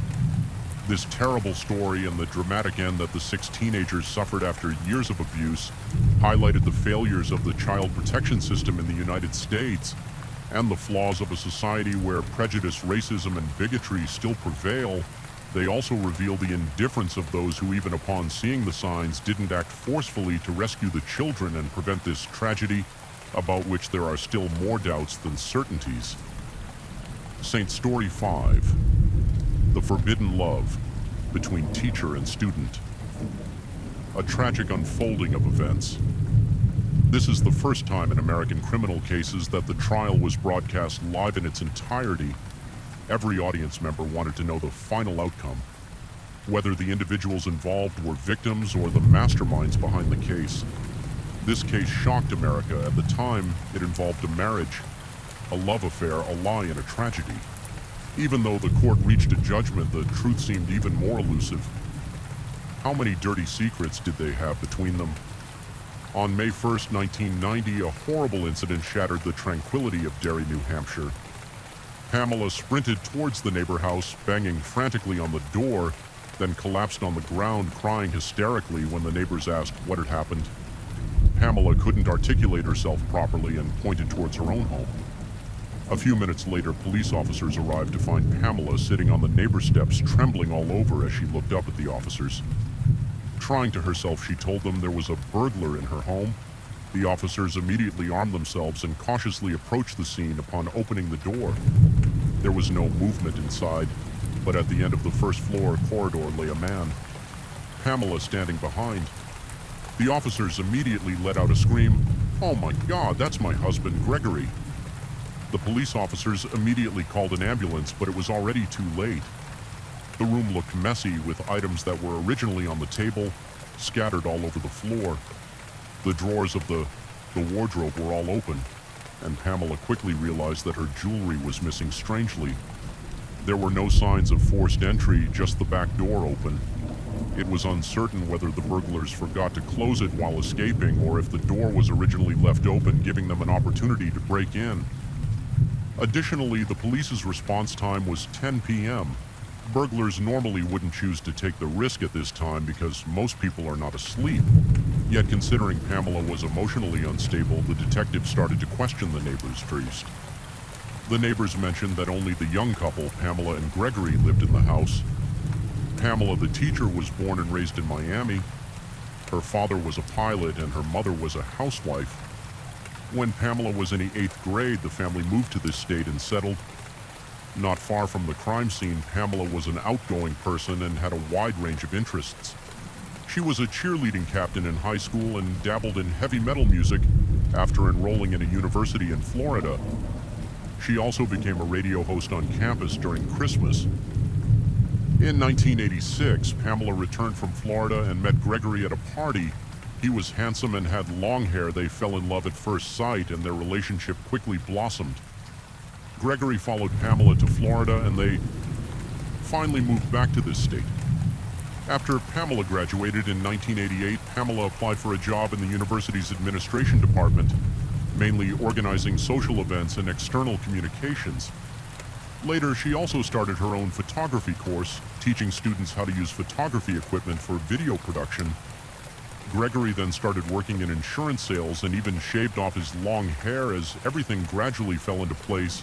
On May 7, 1989, 21-year-old Pamela and 23-year-old Gregory officially got married. They moved into the scene of today's crime, appearing to be a harmonious couple, and even planning to have a child in the near future. It was only 6 days until their first wedding anniversary at this point, and they had been hosting parties. Every now and then to celebrate in the recent weeks, all the parties were lively, and nobody expected the sudden accident involving Gregory around 2 a.m. on May 2nd, 1990. About 4 hours after the incident, Pamela said she could now control her emotions and needed to talk to a detective. Even though this was beyond the police's working hours, the detectives did not refuse, hoping to solve the case quickly. Pamela said that she went to school early on May 1st for an administrative meeting she had to attend. She called her husband Gregory around 3 p.m., telling him she needed to work late that evening and that he should sort out dinner himself. Pamela got off work around 9 p.m. and arrived home around 10. There were no lights on at the house, which was very unusual. She remembered that the front door was unlocked when she pushed the door open. She saw a figure at the end of the corridor and found the living room in a mess. Realizing that her home had been burgled, she couldn't tell if the culprit was still in the house, so she quickly ran to the neighbor for help. She was extremely scared and her mind was blank. When the detective asked if the figure she saw was her husband lying down, Pamela replied without hesitation that she felt he had been hit by something. The detective then asked if she thought the burglar could be someone they knew, or if they knew Gregory. Pamela thought for a moment and said her husband was into gambling, but whether this had led to deaths was unknown. The conversation ended after an hour, and the detective asked Pamela to go back and rest properly, suggesting that she could stay with her parents as it was safer on May 4th. 3 days after the incident, Gregory's funeral took place. As scheduled, Pamela broke down, once again needing to be held up by her mother and sister as she left the church. The whole community showed up that day feeling sorry and wondering who the perpetrator could be. The detectives visited Pamela a second time. Later, they mentioned that this case was quite peculiar. The crime scene was a mess, but Gregory's wallet and credit cards were still at home. His wedding ring was also left untouched, which is not typical of a robbery. According to the forensic examination, Gregory's main cause of death was a .38 caliber bullet to his head, leading to speculation that the motive was personal rather than financial gain. Over the past 2 days, the police have investigated Gregory's connections, including his gambling and other activities, but have not found anything suspicious. Pamela was somewhat resistant to this. She said she believed in her own eyes and intuition, and the police investigation showed no underlying motive behind the murder of Gregory, which meant it was an unplanned burglary. The reason the thief did not take the money and escaped quickly was that she happened to return home at that time after leaving the police station. Pamela immediately called a local station and told the reporters that she was willing to be interviewed 5 days after the incident on May 6th. Pamela was interviewed at home by the station. She looked well presented and dressed beautifully. After briefly describing her and her husband's past, she went to the kitchen, took out a very delicate cake from the refrigerator, and suddenly smashed it with a fork, choking up as she spoke to the camera. On this day a year ago, I was facing one of the happiest days of my life at the beginning of our future together, and today I have to wake up and realize that there is no future for us. There's a future for me, but not for us. After seeing the news, the detectives warned Pamela that she shouldn't be impulsive as it could tip the criminals off. But Pamela believed that the detectives were trying to cover up the case, and the only way for her to pressure the police was by speaking up 2 weeks after the incident. On May 14th, 1990, the police received an anonymous call from someone claiming to work at an Italian restaurant. They overheard their part-time colleague Cecilia and her friends discussing a plot where a woman was trying to kill her husband. This Cecilia happened to be Pamela's student a week later. Later, the detectives visited Cecilia at her home in a rather rundown town. Cecilia, being 15 years old, was accompanied by her parents. Throughout the conversation, she explained that she had chosen Pamela's photography course in 1989, dreaming of becoming a journalist. Cecilia was fascinated by the young and beautiful Pamela, as well as her rich life experiences and in-depth knowledge of communication studies, but she did not understand the plot at all. Cecilia stayed at Pamela's house for a week at the end of April and was well taken care of by Pamela and her husband. This piece of information caught the attention of the investigators on the second day of the incident. The investigators requested Pamela to list all the people who had entered her house in the past 2 weeks so that they could collect fingerprints at the scene to eliminate unrelated individuals during their investigation. Pamela listed many names, even the names of the water delivery personnel. But Cecilia's name was not on the list. Did Pamela forget? Or was she intentionally hiding something after they returned to the police station? The investigators began their work. They wanted to know if the anonymous informant was causing trouble or if Cecilia was lying. Another 2 weeks passed. On June 10th, a middle-aged man walked into the police station. His name was Lamb, and he claimed that he was in trouble. His son's friend told him that it was his gun from the cabinet that killed Gregory. He didn't believe it, so he checked it. The gun barrel was very clean, which was unusual since he usually fired a few shots for fun and never bothered to clean it. The barrel should have been dirty. He brought the weapon with him that day, hoping the police could investigate and clear his name, as he did not want to end up in jail for something he didn't do. The detectives carefully inspected the weapon and confirmed that its caliber ballistics matched those found at the crime scene. They were curious as to why Lamb's son's friend would know about this, so they found the informant. The informant said he was friends with Lamb's son Junior and 2 other local boys, Pete and Billy. He was very worried about these 3 because they often went against the rules. After he heard about the incident involving Miss Pamela's husband, he unintentionally overheard Junior saying he had cleaned up the tools. Therefore, he suspected this matter was related to Junior and his friends. The detectives were alarmed immediately, as Junior, Pete, and Billy were still very young. Did they understand the consequences of their actions? Furthermore, Junior and Billy happened to be Pamela's students. Was there any secret among them? On June 11th, the media was tipped off and pointed their fingers at the 3 ignorant young men due to their age. The police kept the names of the 3 individuals confidential at that time and did not inform Pamela of anything. Pamela was extremely anxious, starting to ask around and beginning to complain that, as a victim, she was not getting first-hand details of the case. Perhaps Pamela had not yet realized that the police were deliberately avoiding her because while she was a victim, her behavior was puzzling her initial reaction. After entering the crime scene was to flee, and when she voluntarily came in for questioning in the middle of the night, despite being emotional, she could still vividly describe everything that happened on the day of the incident, down to every single detail, not even a week after the incident. She was frequently in the spotlight of the media, trying to craft an image of a broken woman throughout the entire process. She repeatedly emphasized that everything was done by the burglars. Afterward, she immediately took out her husband's life insurance, totaling $140,000. Her husband was only 24 years old. How many people buy life insurance at such a young age? Even more suspicious was the intricate connection between the reported Cecilia, the 3 young men suspected of handling weapons, and Pamela. The families of the 3 young men had hired lawyers for them during questioning.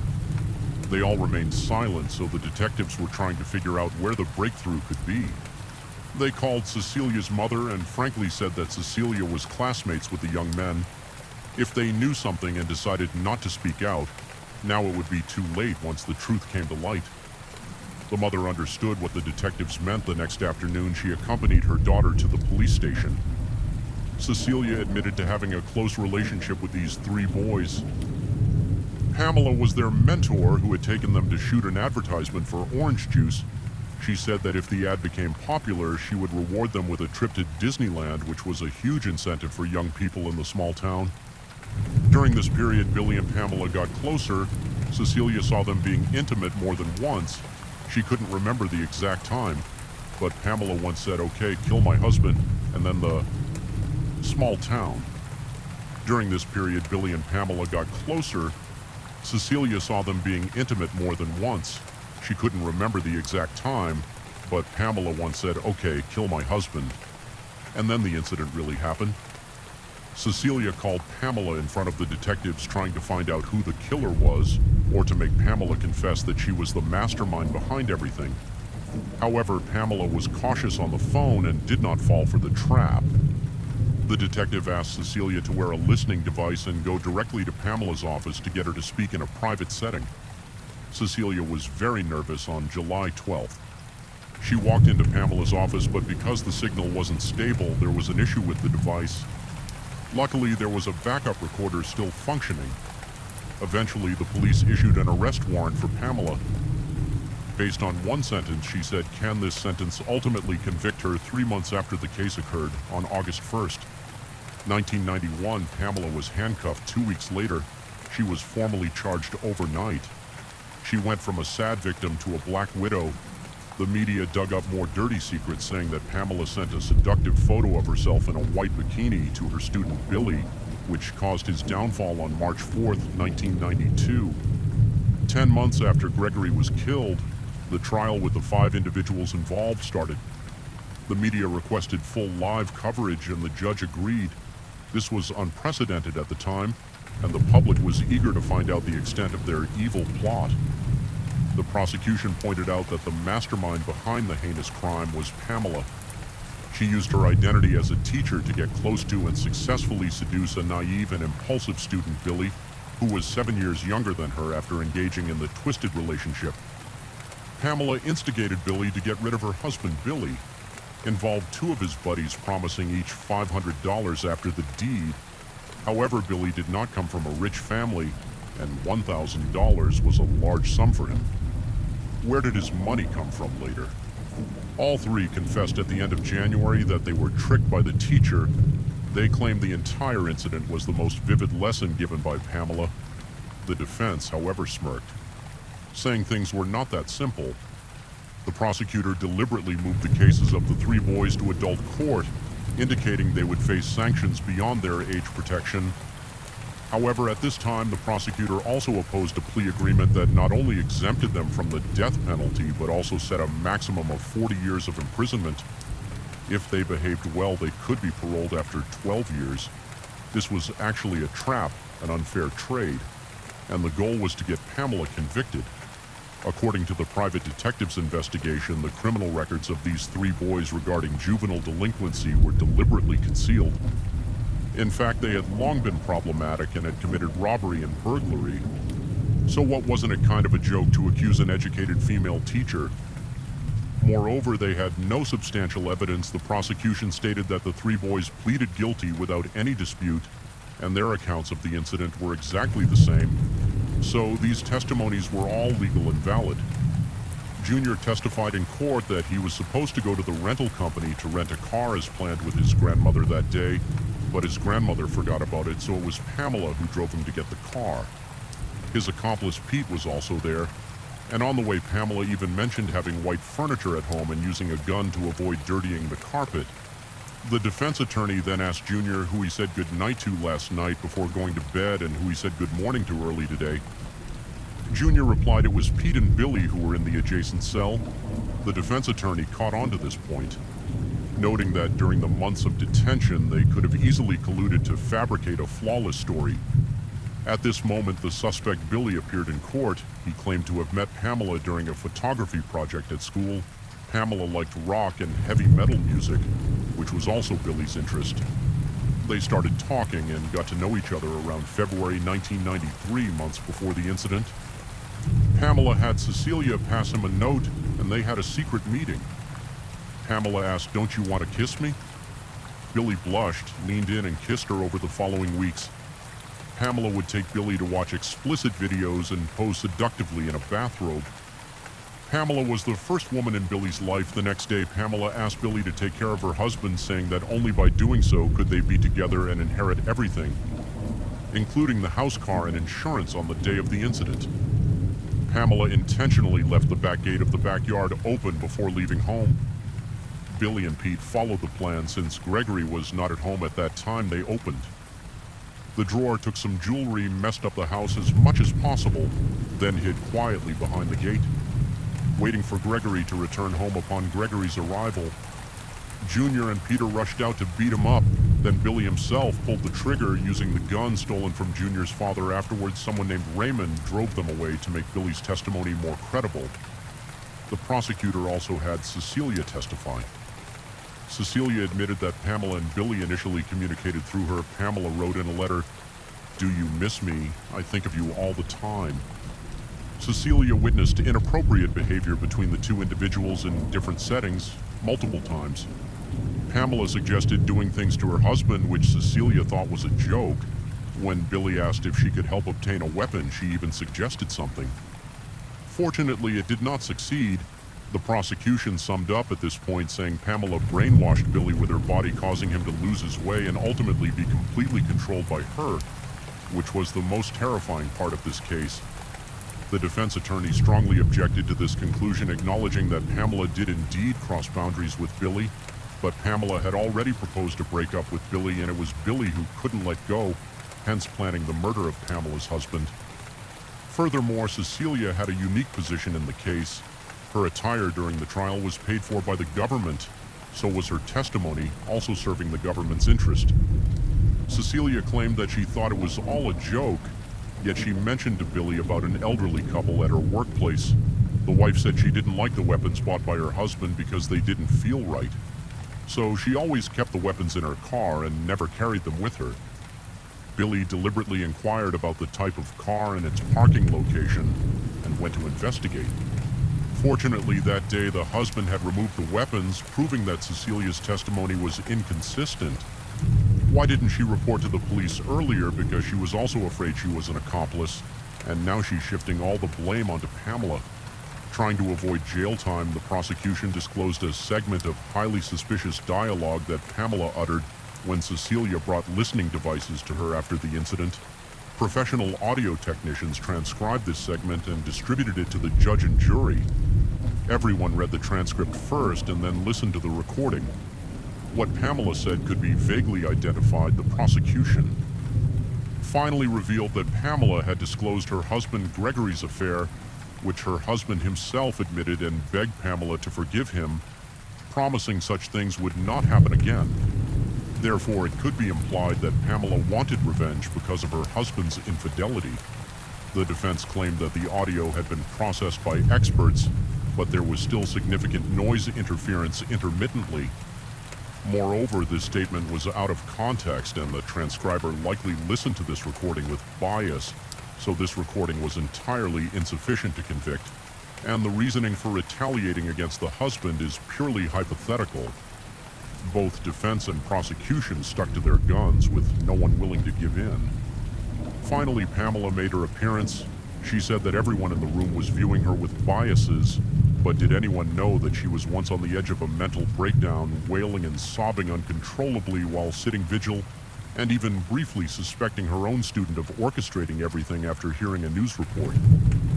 So when she spoke with Cecilia that day, she pretended to know everything. She wanted to trick Cecilia into confessing, but her approach inadvertently offended the prosecution.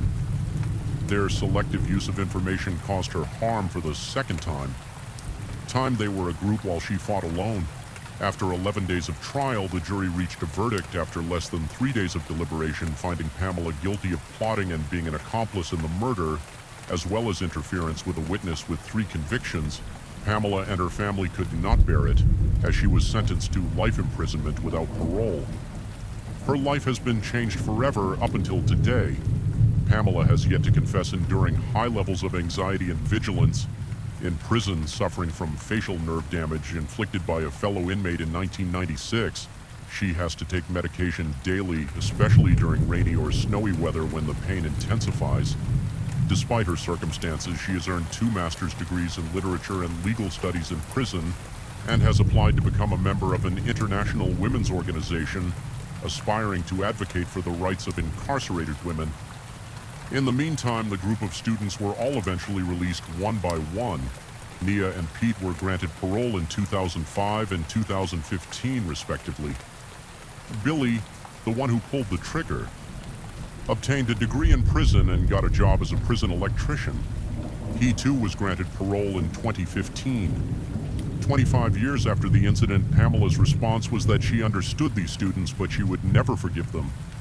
These individuals, in order to escape punishment, framed an innocent teacher. The entire story has become too hard to untangle now as the rain gently falls and the night grows deeper. Thank you for joining me here at Mr. Sherlock Holmes. True crime stories remind us of life's mysteries and the importance of staying aware, even as we seek comfort in the quiet of the night. If you've enjoyed tonight's tale, don't forget to like, share, and subscribe.